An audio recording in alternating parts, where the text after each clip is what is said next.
Olá, olá, sejam todos bem-vindos à TVD News, canal 581 da Parabólica Digital.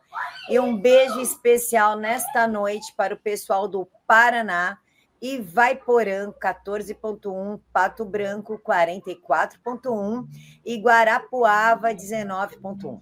Também quero agradecer ao espaço no canal Silvio Navarro Oficial, e hoje nós temos o prazer de receber o André Muzel. Ele que é jornalista, apresentador do Jornal da Manhã, Bunker, repórter do nosso querido Sérgio Tavares e conta com algumas publicações na Revista Oeste, Gazeta do Povo, Bradock, Terça Livre e Apple Times.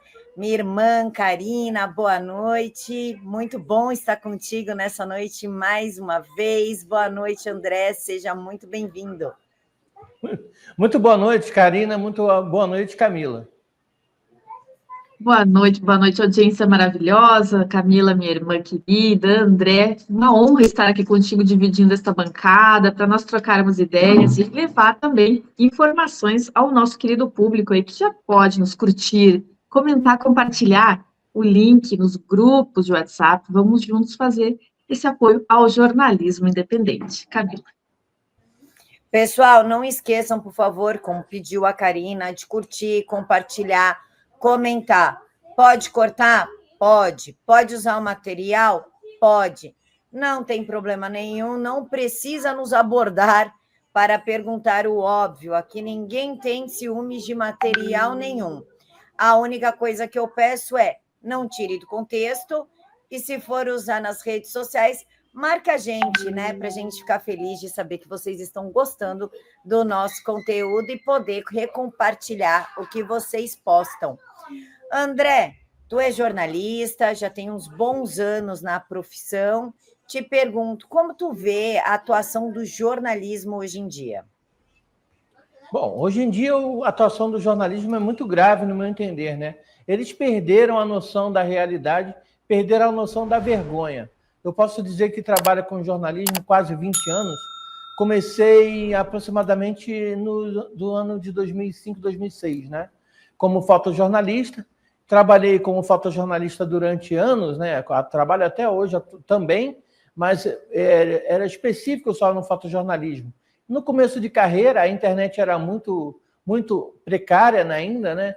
E eu consegui ter acesso ao conteúdo de jornalismo por conta daquela precariedade da internet, né? Então, os jornais não eram grandes na internet e quem trabalhava nas agências, como eu, a gente tinha acesso às informações. E aí eu pude, por exemplo, na minha primeira grande cobertura, vou dar um exemplo da minha primeira grande cobertura como fotojornalista, que foi a morte do menino João Hélio. Não sei se vocês se lembram, o menino que foi arrastado aqui no bairro do Meire em 2007. Foi quilômetros de distância que ele ficou preso no cinto de segurança do carro dos seus pais e ele faleceu por conta disso. Os legistas, quando chegaram ao local, eles não acreditavam na situação que o menino foi encontrado, né? E eles passaram mal ainda. Quando chegamos na delegacia para saber como é que andam as investigações, os presos, eu pude perceber que a imprensa naquela época já defendia os bandidos, os menores de idade, que roubaram o carro dos pais do menino João Hélio. E eu fiquei muito assustado, porque eu ainda estava no período da faculdade e já vendo aquela situação da imprensa defendendo os criminosos do assassinato de uma criança, né? Uma criança de poucos anos de vida. E a partir dali, eu já pus 2 pés para trás para ver que tipo de profissão é essa que eu estou encarando, né? Porque eu estava na faculdade ainda, não havia me formado, mas eu já estava com interesses em fazer cobertura de jornalismo. Então, o único trabalho que eu poderia ter naquele momento, sendo estudante, era fotografando. Então, foi o que eu fiz e aí me destaquei durante muitos anos por conta da cobertura que eu fazia fotograficamente, né? Então, acredito que hoje, daquela época, né, quase 20 anos depois, piorou muito, porque antes ficava muito disfarçado no texto, na cobertura de vídeo, né, sobre a militância do jornalista na profissão. Atualmente não tem mais isso. Eles são vergonha, não tem mais vergonha na cara. Grandes emissoras no Brasil defendem grupos terroristas, infelizmente, e a gente só tem o que lamentar, né? Porque eu abracei com o coração a profissão e a gente vê quase 95% dos profissionais da época que eu conhecia, todos abraçados com a mentira, né? Então, eu tento fazer sempre um trabalho diário de jornalismo, de cobertura, para tirar um pouco desse olhar ruim que a sociedade tem do jornalismo, porque senão a gente não trouxer a verdade, como aqui no canal, grandes canais também da direita, então a gente vai ficar perdido sobre as informações que acontecem, né? Perfeito, André. Realmente a gente vive uma questão complicada, né, entre fatos e versões. E os nossos colegas aí da grande mídia não sabem muito bem respeitar os fatos. E tu, como jornalista, André, a respeito do que nós estamos enxergando como uma ideia de impeachment, manifestações sendo organizadas, alta dos preços, e que pé será que vai dar tudo isso? Será que em 2025 a gente vai ter alguma novidade ou vai ser um ano de surpresas nada agradáveis? Bom, se depender do governo, que a gente tem hoje aqui, vai piorar muito, né? Porque o trabalho deles, o objetivo deles é piorar a situação da população brasileira. A gente viu recentemente aí o presidente dizendo que quem não puder comprar coisas caras, que não comprem. Então, as coisas aumentaram de valor por conta da gastança do governo e da desconfiança que o mercado tem em relação a essa quadrilha que ocupa o Palácio do Planalto, né?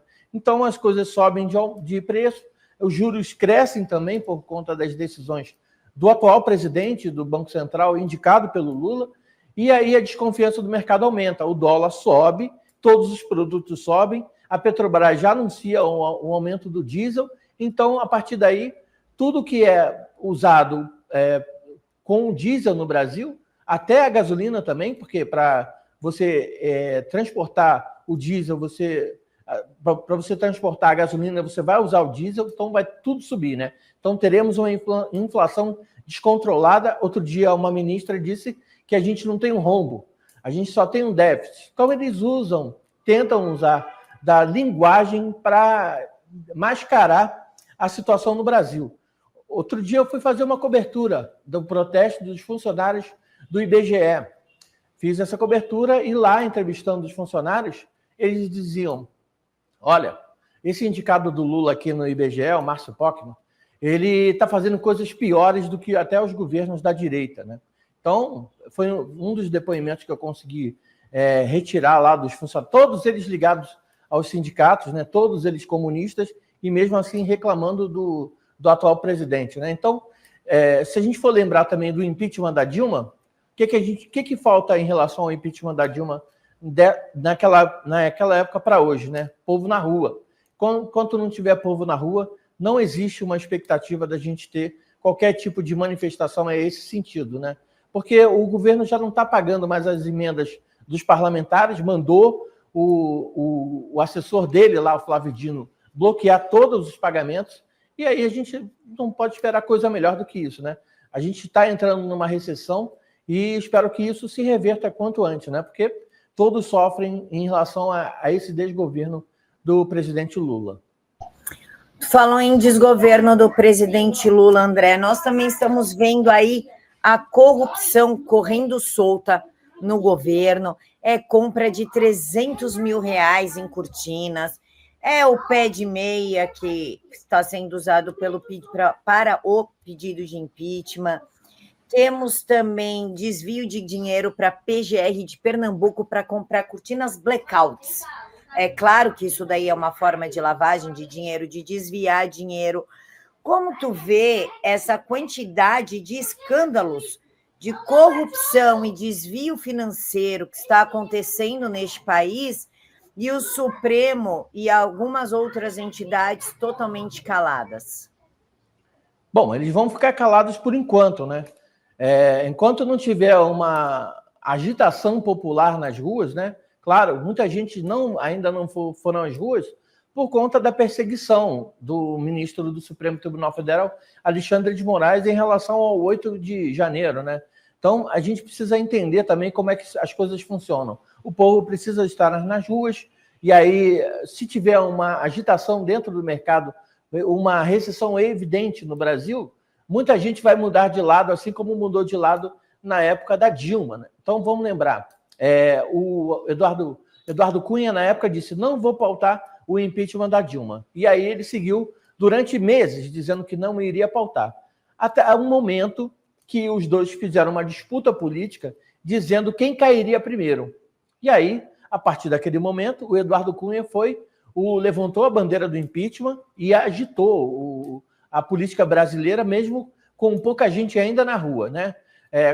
Quando ele botou essa ideia para frente, aí o povo realmente foi às ruas e começou a protestar em massa, né? Já tinha protestado em 2013 e voltou, né?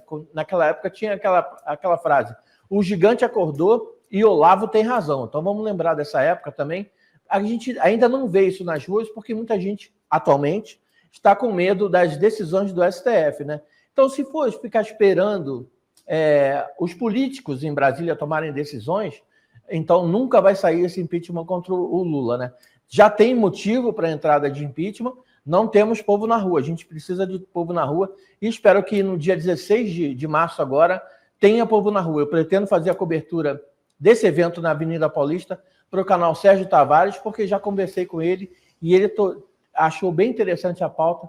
Vou sair do Rio de Janeiro para fazer essa cobertura. Então, são todos esses acontecimentos que precisam ter uma coordenação, né? A gente precisa também dos deputados que se dizem conservadores e fiscalizarem a corrupção do governo. Eu estou vendo muito pouco isso. Estou vendo mais gente querendo criar CPI, querer chamar atenção, querer gravar vídeo. Eu acho que a gravação de vídeo é importante, mas não pode se basear apenas nesse sentido, né? Temos visto o grande trabalho, por exemplo, da Caroline de Tone na CCJ, fez um trabalho muito, muito importante. O Nicolas Ferreira na Comissão de Educação, mas são eles que mais se destacam, no meu entender, né? A gente precisa ver essa atuação gigante também no Senado. Agora teremos o Flávio Bolsonaro na Comissão de Segurança. Espero que os conservadores dentro do Congresso tomem atitude e fiscalizem esse governo, né? Porque se não tiver uma fiscalização deles, não tem como um jornalista independente fazer fiscalizar o governo ao todo, né? Então, se a gente não tiver uma base de apoio, principalmente da audiência conservadora, assinando o canal, comprando e ajudando o crescimento desses canais conservadores, a gente não vai ter uma imprensa grande ainda, né? É verdade, André. Realmente a gente precisa muito do apoio, né, das pessoas que nos acompanham, que tenham essa consciência de que sem a força deles nós não teremos esse alcance, que a nossa mensagem chegue, vá adiante, né? E André, né, audiência, Camila, a gente está vendo cada vez mais Lula se afundar, está pagando mico, que prometeu a picanha para a galera, a cervejinha, mas o café virou artigo de luxo, a carne vermelha também. O povo aí do Ministério dizendo que não tem laranja, come outra fruta. Ou seja, se isso fosse no governo Bolsonaro, nós estaríamos tendo manifestações mil nas ruas.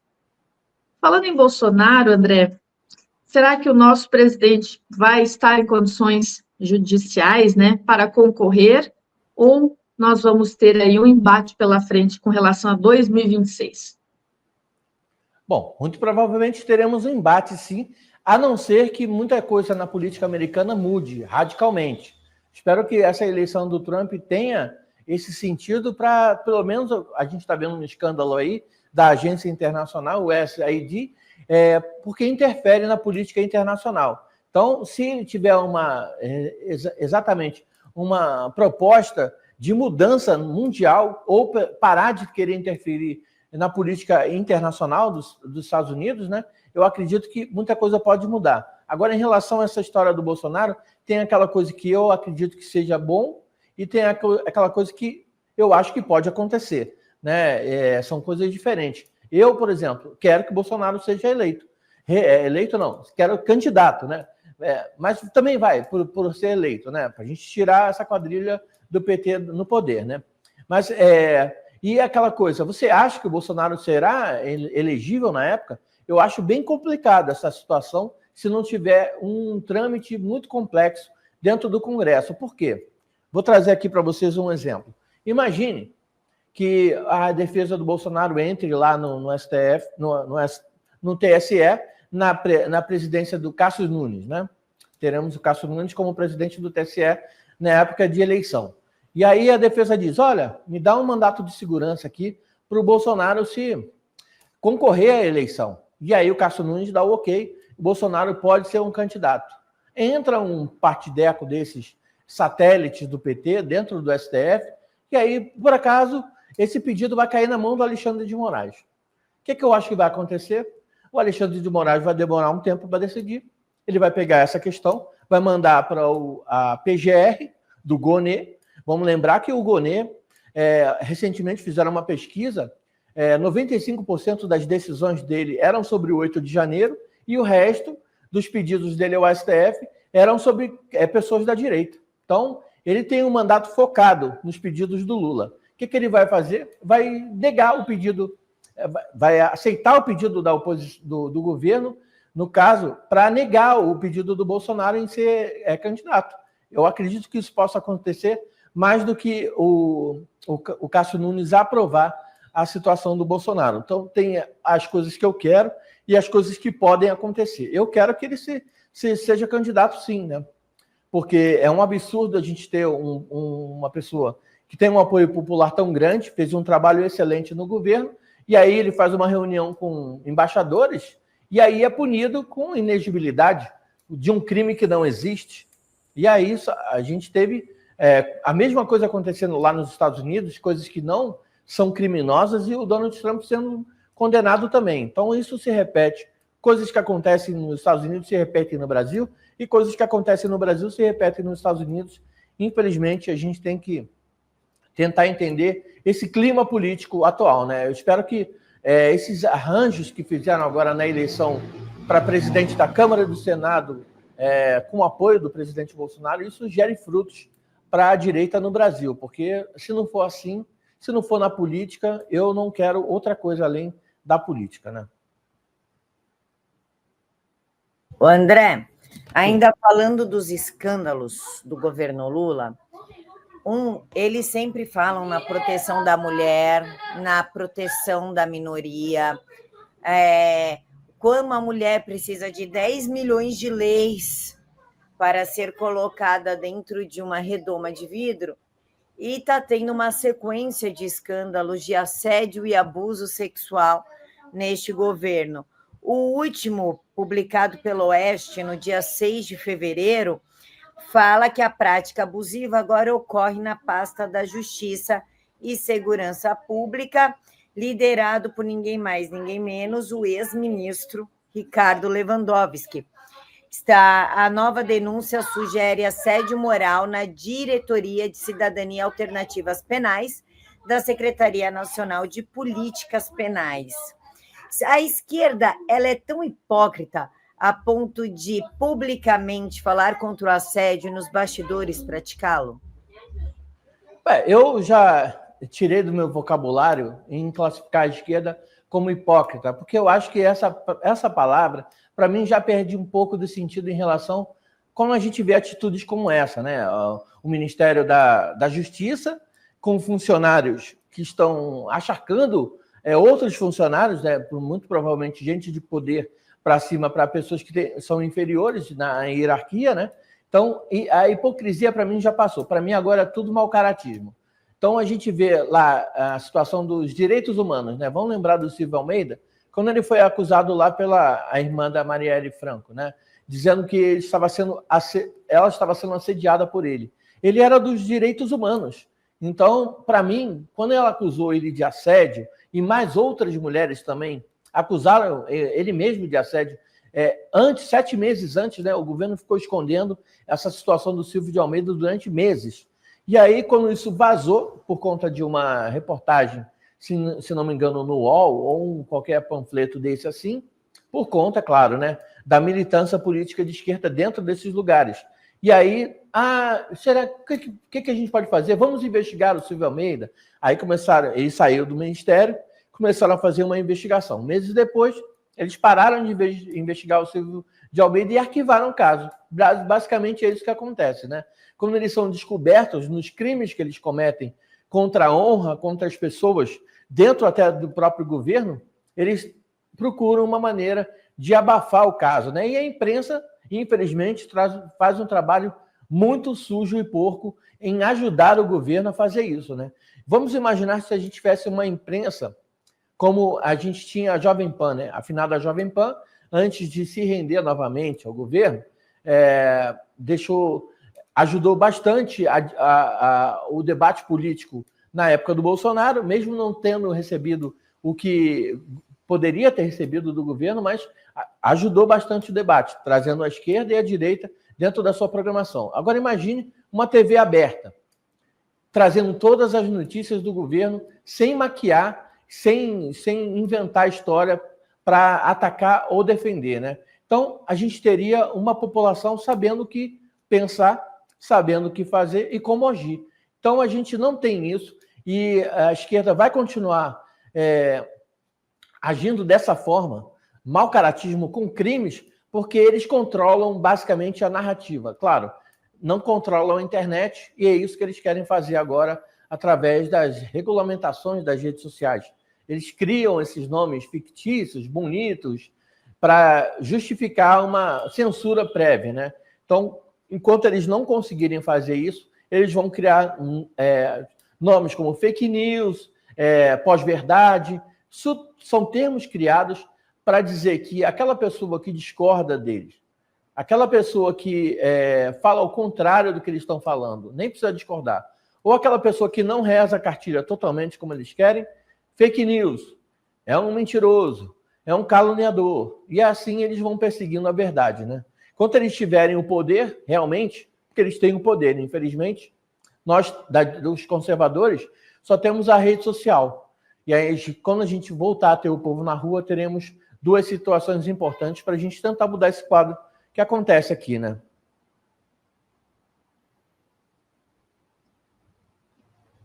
Perfeito, André. Realmente é uma situação complicada, né? E outra, né, André, a gente está observando aí um estouro, a verdade sendo revelada. Mike Benz, diretor executivo da Foundation for Freedom digital, né, online, deixou aí um relato que estourou todas as nossas dúvidas e suspeitas acerca da USAID sobre o financiamento para derrubar as células, os grupos de apoio ao Bolsonaro, próprio Bolsonaro, acabar com toda a comunicação de Trump. E essa USAID tem um selo exposto até no nosso judiciário gaúcho, nas placas que patrocinam, que fazem parte da Secretaria de Justiça do Estado do Rio Grande do Sul. Essa foto eu vou expor nas redes sociais, estão em todos os lugares. Será que isso vai conseguir conscientizar as pessoas de que realmente nós estávamos na mira de um grupo financiado pelo imposto americano, pelo dinheiro suado do trabalhador americano contra a nossa liberdade? O que será que vai acontecer depois dessa denúncia? Será que nós vamos abrir a mente das pessoas desse jeito ou a gente vai continuar ainda refém das regulações das redes sociais? Bom, felizmente agora a gente não tem mais essa regulação das redes sociais, de algumas redes sociais, né? Agora a gente já tem ordem direta apenas do STF. Antes do Elon Musk comprar o X, o Twitter, realmente a gente já sabe de casos como o Felipe Neto entrando em contato com Alexandre de Moraes, Felipe Neto entrando em contato com representantes do Twitter no Brasil, pedindo para serem bloqueados, né? No Instagram, a mesma coisa, no Facebook, Mark Zuckerberg dizendo, olha, infelizmente a gente recebia ordens do governo norte-americano para bloquear o conteúdo, principalmente nos casos na época da pandemia, e eu não vou entrar em detalhes aqui, né? mas vocês sabem do que eu estou falando. Então, as redes sociais, a maioria, tirando o YouTube, infelizmente, o YouTube ainda não se posicionou em relação a esse novo governo do Donald Trump, não falou nada, mas as outras já estão se alinhando, pelo menos a liberdade de expressão de ambas as partes, né? Todas as partes, na verdade, né? Então, eu acredito que se realmente o Poder Judiciário quisesse perseguir discurso de ódio, perseguir crimes dentro da internet, né? Eu acredito que a pior maneira possível seria regular o discurso das pessoas em postagens, né? Principalmente e só o conteúdos da direita, né? Porque se eles falam, é fake news, então tá. Então eu vou entrar no conteúdo do YouTube, vou entrar um conteúdo em uma outra rede social sobre terra plana. Eu acredito em terra plana? Claro que não. É uma mentira? É uma mentira. Agora, eu nunca vi um canal sobre terraplanismo sendo bloqueado pelo STF porque é uma mentira, uma fake news. Então, é assim. Qual é a mentira? Aquela que eu estou dizendo que você está mentindo. Então, basicamente, é isso que eles estão fazendo e eu espero que realmente as redes sociais se posicionem para parar de perseguir pessoas conservadoras, né? Infelizmente, o último caso que a gente viu aí foi do Twitter mesmo, o X, bloqueando os canais da revista Timeline, né? O Lacombe, o Alan dos Santos e o Marcos Cardoso fazendo um trabalho lá nos Estados Unidos, foi bloqueado, mas estão procurando meios de fazer uma transmissão aqui para o Brasil, mas infelizmente é uma fonte de renda a mais, né? Um dinheiro que entraria pelo canal do YouTube. Então, eles tentam acabar muito com o financiamento de pessoas que querem chamar atenção, querem falar a verdade, porque discordam deles, né? Então, eu acho que é mais ou menos por aí. Eu não sei se eu respondi a sua pergunta. Excelente, André. André, ainda falando desse governo bizarro, Lula responsabilizou a população pelo aumento do preço dos alimentos. Compra outra coisa, disse o petista. Ou seja, o alimento está caro porque vocês comem. Basta parar de comer que o alimento fica barato. Nós já estamos flertando aí com a Coreia do Norte? Desculpa, gente, a televisão travou aqui. Bom, flertando com a Coreia do Norte, eu acho que ainda falta um pouco, né? Mas o caminho é esse, né? Porque se a gente for depender da nossa Constituição atual, que foi feita em 1988, é quase uma Constituição socialista, né? O Estado quer dar tudo, quer prover tudo à população e não tem como, né? E assim, mesmo assim, membros do STF não respeitam essa mesma Constituição, passam por cima, rasgam a Constituição. Então, quando o STF rasgou pela primeira vez a Constituição, vamos lembrar a primeira vez que eu lembro que o STF rasgou claramente a Constituição foi no caso do impeachment da Dilma, né? Ela perdia o cargo e perdia 8 anos de inegibilidade, né? E aí o Ricardo Lewandowski, que é atual ministro da Justiça e era presidente do STF, disse que não, ela só vai perder o cargo porque eu quero que ela concorra ao Senado. Rasgou a Constituição. Então a Constituição não vale mais para nada, mesmo sendo essa Constituição tão falha que a gente tem no Brasil. Mas a gente tem bons artigos dentro da Constituição. Então, eles vão continuar rasgando enquanto isso, né? Inventam crimes e isso daí já é um caminho meio andado para uma ditadura como a da Coreia do Norte. Claro, a gente ainda não tem essa limitação sobre os alimentos, né? Mas, em breve, pelo visto, com as atitudes do Lula agora, dizendo que está um pouco mais caro, então não compre, é o caminho, viu? Porque, se a gente for lembrar, eles prometeram isso, né? Prometeram perseguir a oposição. O Lula disse agora há pouco, disse que não é mais o Lulinha Paz Amor. Mas isso daí é só uma narrativa, né? Porque ele já não é mais o Lulinha Paz Amor depois da campanha de 2012. Então ele começou a praticar a corrupção ativa dentro do governo dele nessa época. Então quem acredita que o PT está aí para ajudar o povo brasileiro está muito enganado e eu não sei mais o que dizer, porque a gente está se encaminhando realmente para uma ditadura. Se os brasileiros não agirem, por exemplo, em manifestações populares, vai todo mundo para o buraco junto, né? André, inclusive, o Lula ele diz o seguinte: sim, O petista defende a necessidade, gente, pasmem com isso, pessoal da TVD aqui que está assistindo a gente, Paraná, canal aberto, canal Silvio Navarro, pasmem.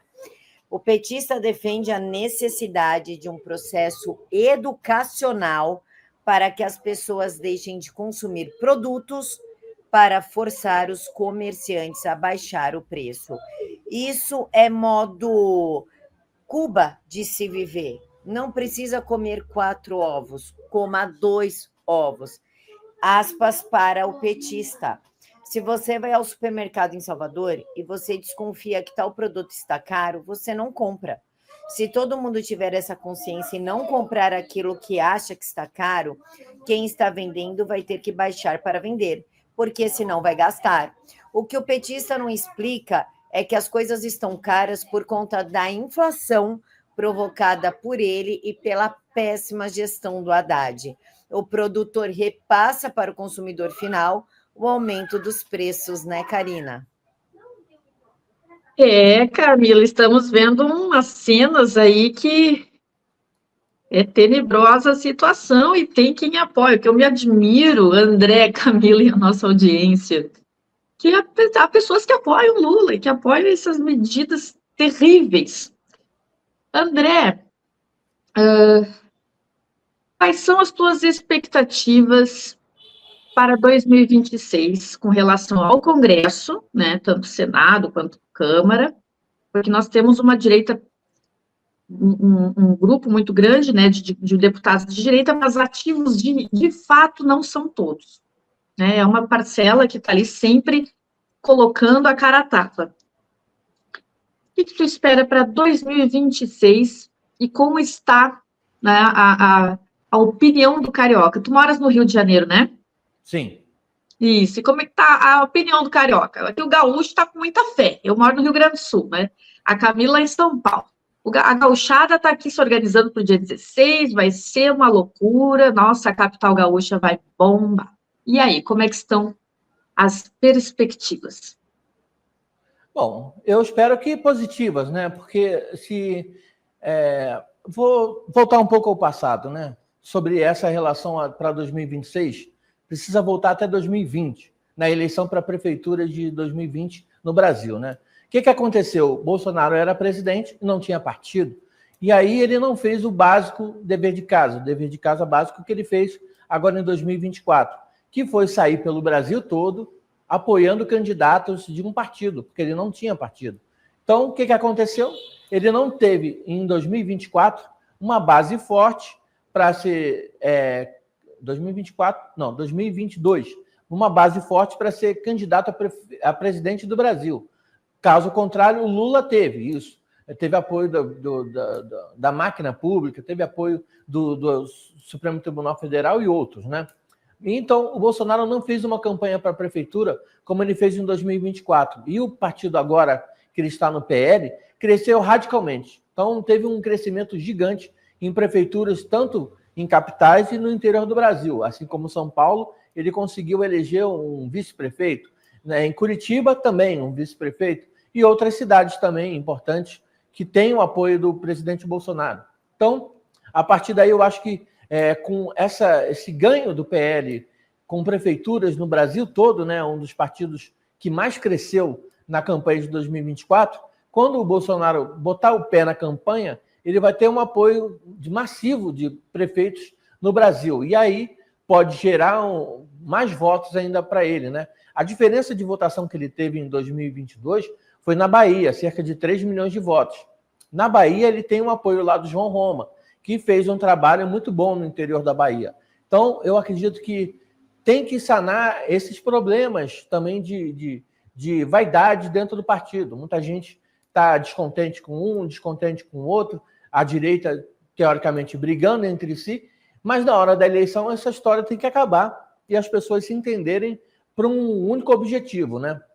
A gente vai ver muito provavelmente aqueles que se dizem da direita dentro do Novo, vai ter um candidato próprio. Mas eu acredito que pode ter uma aliança entre eles, indicar um vice, alguma coisa parecida. Então, na eleição de 2026, se não for atrapalhado pelo sistema, o Bolsonaro, eu acredito que tem chance desse crescimento, tanto para deputados federais quanto para senadores, né? O PL tem trabalhado bastante para criar figuras públicas, figuras políticas para um crescimento no Senado, assim espera o presidente Bolsonaro, né? Então, se a gente for depender do trabalho que eles estão realizando desde 2024, eu acho que tem possibilidade de a gente ter esperança realmente, mas a gente precisa agora mesmo, povo nas ruas, para conter essas ações do governo atualmente que a gente tem aí, que a gente pode chamar uma quadrilha organizada tomando posse do Planalto Central, né? Verdade, André. Estamos chegando, então, né, com a tua participação maravilhosa ao final da nossa edição. André, a gente vai te fazer algumas perguntas em palavras, tipo o Pinga Fogo, né, que era esse o programa, né, Car? Isso, era o Pinga Fogo. Que fazia assim, essa jogada de palavras, e tu responde em uma pequena frase o que vem na tua mente com relação a essas palavras. Vamos lá. Eu vou iniciar aqui com a palavra, então. Jornalismo. Decadência. Nossa, fiquei até sem ter o que falar agora. A outra palavra é manifestações. Eu acho que uma esperança para o povo, né? É uma esperança. Verdade, André. E a outra palavra é Brasil. É o sonho, né? O sonho do brasileiro é ter um Brasil, né? E não ter um outro país que a gente não quer. Constituição. Reforma, né? União. União, eu acredito que vai na questão da esperança assim também, né? Se a gente não tiver uma união, a gente não vai ter esperança no Brasil. E a última, futuro. O futuro é incerto, mas se a gente não trabalhar, a gente não terá um futuro. Sensacional, André. André, gostaria de te agradecer a sua participação, sua resposta, o seu posicionamento, foi muito bom. E quero agradecer o seu tempo, a sua disponibilidade de estar aqui conosco hoje na TVD News, canal 581 da Parabólica Digital, e no canal Silvio Navarro, que nos cede esse espaço para passar as nossas entrevistas. Eu posso fazer um pedido? Claro. Gostaria de divulgar aqui o meu programa também, se possível. Claro. Todos os dias, às 9 horas da manhã, no canal Bunker, do Ricardo Roveran, no YouTube, tem o Bunker Manhã. Eu apresento esse jornal, como vocês podem ver aqui, tem uma televisãozinha aqui, tem comentaristas, e é um programa mais dinâmico. Eu bato papo com as pessoas, controlam toda a transmissão, e é de 9 horas da manhã, de segunda a sexta, às 10h30. Tem participações, em breve teremos participações de apresentadoras aqui do canal também.